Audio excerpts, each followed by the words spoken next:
Hi guys, and thanks very much for checking out another Friday Focus. Although it is a little bit delayed, so I'll explain as I'm going through. But this is kind of a retrospective, so it's not quite Friday, but hey, we'll make it work. Okay, so just to continue on from the previous week, just want to sort of go through what I've been doing over the next few weeks, um, predominantly last week, and then recapping a bit this week. Okay, so as you can see here, last week I mentioned I was competing in a grassroots.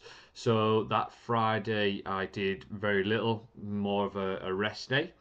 Then on the Saturday, I did a stimulation day, so generally around about a 7, just to get ready for the big workload that occurred on the Sunday, which was the grassroots comp. And obviously, pushed myself.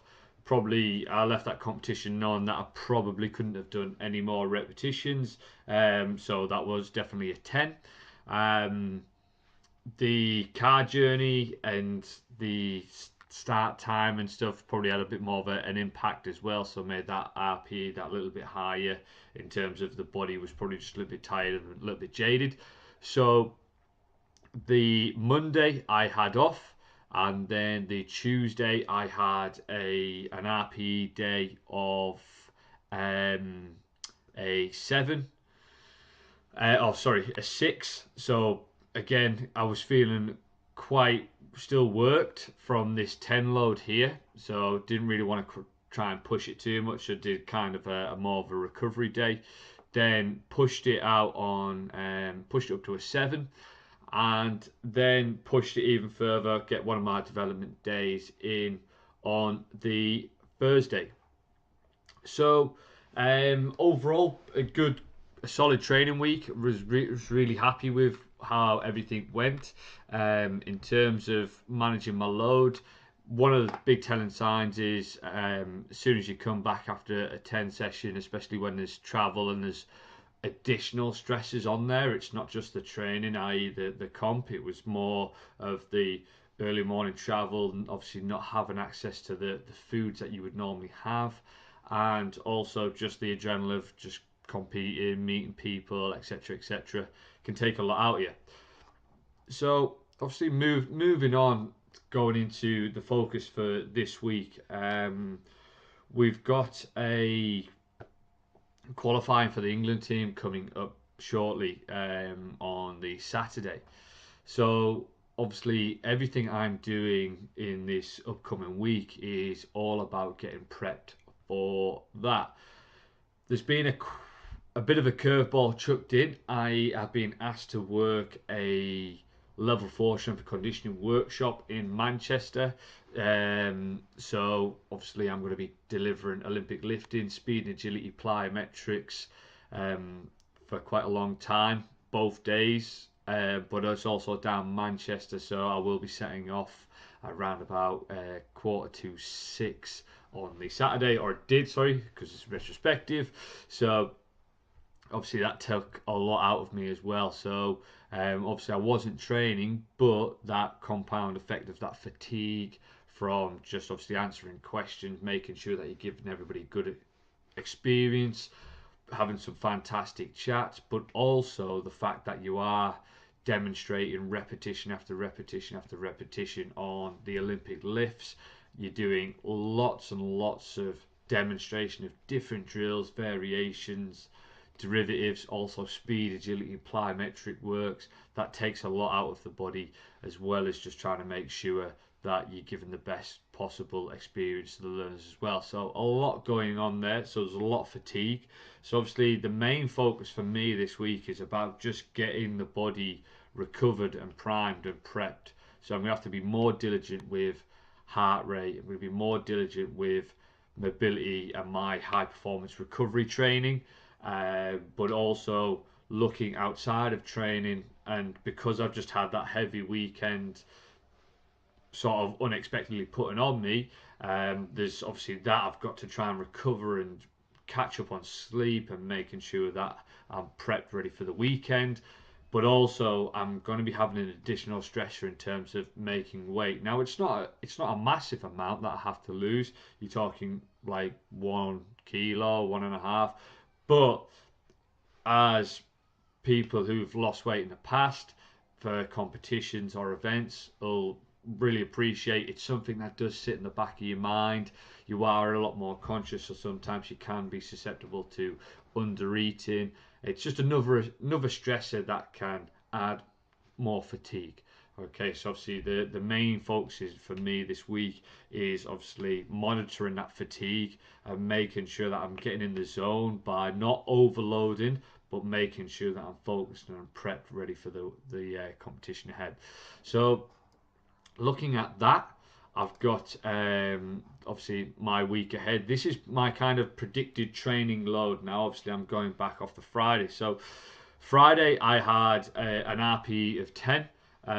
So I was doing intervals. You might have checked it out on the group. Obviously, I was training alongside Chris, so we really pushed each other, doing 6 sets of a minute on jerk with 32s, generally hitting around about 16 reps per minute. So obviously that's quite a lot of reps, and then jumped on to, was meant to be 8 minutes with the 30 kg in snatch, but after 6 minutes I was just gassed. It was not muscular fatigue or any of that. It was just literally I was just spent.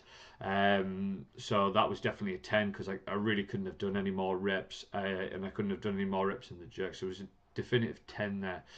Um, and then these days, the day 2 and day 3, this is where I've been teaching on the workshop. Now I've put them as an RPE of around about a 7. The reason being is the physically demanding, the weren't massive on that, in terms of it wasn't like I was doing maximal loads or any of that sort of thing. It's kind of just the duration, the length of time. So there's quite a lot of fatigue going on there. So there's like 7 days in there, but taking into everything else into consideration, i.e., staying in a different, sleeping in a different bed, early morning travel, obviously teaching. Obviously, there's a lot of stresses on there. You're not eating as much as you normally would do because you're on the go. You don't have the time. So there's a lot of fatigue and a lot of stress that comes off that. So retrospectively, they probably could have been around about an 8 or a 9, in all honesty, especially the way I'm feeling now. So obviously, I didn't really do anything. I was mindful that I've got the competition coming up at the weekend, so I just wanted to get the bells in my hand, and we had a really exciting day in the gym. So I just finished off with 12 minutes of snatch with a 16. Just for that day, it wasn't difficult. My heart rate didn't really elevate massively in terms of getting out of into a red zone or any of that sort of thing. It was just more of a feel. I want to get the blood pumping, and try and speed up a bit of recovery and just have a feel of the bells, as I quite like to in the lead up to a competition. Today I've trained. It was around about a 7, but the training itself wasn't massively difficult. I can just feel it's all of the additional stuff around that, that was quite fatiguing today. So an actual my training load might be relatively low this week because I'm tapering. I need to really make sure I'm up in my recovery levels and my high performance recovery training this week as well. So the next 2 days are going to be hitting around about a 4. That's kind of my barometer for myself. And then coming up on Friday, I will do a stimulation day, so I'll hit around a 7, and then obviously Saturday, that's when I'll come up and I'll be aiming to do a 10. But I'll chat more about that on the Friday focus coming up. But basically, yeah, those are the main things that I'm going to be working on. Again, like I've said previously, you're always chopping and changing some of these predicted training loads. Sometimes you have to be able to adapt. So the biggest things for me, my learnings this week, and hopefully you guys can sort of learn from my, not my mistakes, but my lessons as well, is don't just look at the training as being part of what's fatiguing you. So everything else outside of it, whether it be nerves that are coming up about an upcoming competition, long days at work, so there's a lot of fatigue there, um, sleep patterns, not being able to get enough food. It's all part of that performance cycle. So make sure you're sort of monitoring all of that as well. And this is where HRV and jump tests can be vitally important. I did do a jump test this morning, and it was down quite significantly as well. So that's obviously an indicator that yeah, I'm quite fatigued. So the rest of the week, just recovering and doing my best to get as much sleep and hydration and good food into me. So, but yeah, hopefully you found that interesting, guys. I hope you have a great week ahead of you. Um, just go and smash it, go and kill it. Keep smashing your training. Keep posting in the group. It's been awesome. Like I say, I'm sorry I'm not full of energy today. I'm feeling a bit worked and a bit tired and stuff. But I'll be back to my bushy tailed self on the next episode, guys. But yeah, until next time, take it easy.